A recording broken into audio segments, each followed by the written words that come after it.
Hyderabad city secretary ఈరోజు ABVP ఆధ్వర్యంలో arts కళాశాల వద్ద ఆపరేషన్ కగార్ని కొనసాగించి నరహంతక నక్సలైట్లని ఏరివేయాలని చెప్పేసి ప్లకార్డులతోటి ప్రదర్శన చేయడం జరిగింది.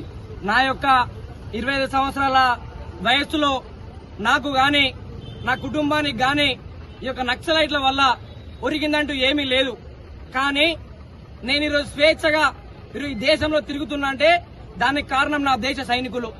అటువంటి సైనికులని పొట్టన పెట్టుకున్నటువంటి నక్సలైట్లని ఏరివేయాలని చెప్పేసి మేము కేంద్ర ప్రభుత్వాన్ని విజ్ఞప్తి చేస్తా ఉన్నాం.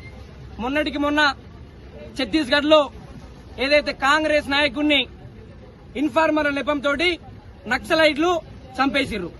అంటే గూడెల్లో గిరిజన అమాయక యువకులని పోలీసులతో మాట్లాడుతున్నారు, పోలీసులతో తిరుగుతున్నారు అనుమానంతో పోలీస్ ఇన్ఫార్మర్ నెపంతో చంపినప్పుడు ఈరోజు పట్టణాల్లో బాహాటంగా నక్సలైట్లకు మద్దతుగా మాట్లాడుతున్నటువంటి అర్బన్ నక్సలైట్లను కూడా ఎన్కౌంటర్ చేయాలని చెప్పేసి మేము డిమాండ్ చేస్తా ఉన్నాం. ఎందుకంటే వీళ్ళు బాహాటంగా వచ్చి నక్సలైట్లకు మద్దతుగా మాట్లాడుతా ఉన్నారు, నక్సలైట్ల యొక్క బాణిని ఎత్తుకుంటా ఉన్నారు, వాళ్ళ యొక్క గొంతుకై ఈరోజు పట్టణాల్లో మాట్లాడుతా ఉన్నారు.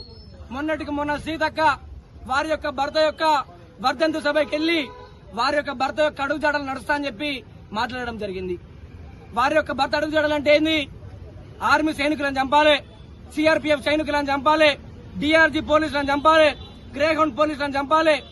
మళ్లీ అదే సీతక్క నక్సలైట్లు అమర్చినటువంటి మైనింగ్ పేలి చనిపోయినటువంటి 3 పోలీసుల యొక్క అంత్యక్రియలో పాల్గొంది. అంటే సీతక్కకి మతి భ్రమించిందా? ఒక పక్కనేమో వారి యొక్క భర్త కడుగుజాడ నడుస్తా ఉంటుంది, మరో పక్కనేమో పోలీసుల యొక్క అంత్యక్రియల్లో పాల్గొంటుంది.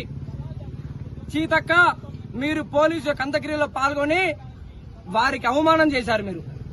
మేము ఒకటే డిమాండ్ చేస్తా ఉన్నాం, ఆపరేషన్ కగార్ని కొనసాగించి ఈ దేశంలో హింసకు తావు లేకుండా ప్రజాస్వామ్యానికి వ్యతిరేకంగా డాక్టర్ బిఆర్ అంబేద్కర్ రాసినటువంటి రాజ్యాంగానికి వ్యతిరేకంగా తుపాకీ పట్టి అడవుల్లో ఉంటూ రక్తపాతం సృష్టిస్తున్నటువంటి నక్సలైట్లని ఈ దేశంలో ఉండకుండా చేయాలని చెప్పేసి నేను చెప్తా ఉన్నాం. ఈ యొక్క రాజ్యాంగం, ఈ యొక్క దేశం ఈ ప్రజాస్వామ్య వ్యతిరేకంగా పనిచేస్తున్నటువంటి నక్సలైట్లకి ఈ దేశం యొక్క గాలి పీల్చే హక్కు లేదు, ఈ దేశం యొక్క తిండి తినే హక్కు లేదు, ఈ దేశంలో నివసించేటువంటి హక్కు లేదు.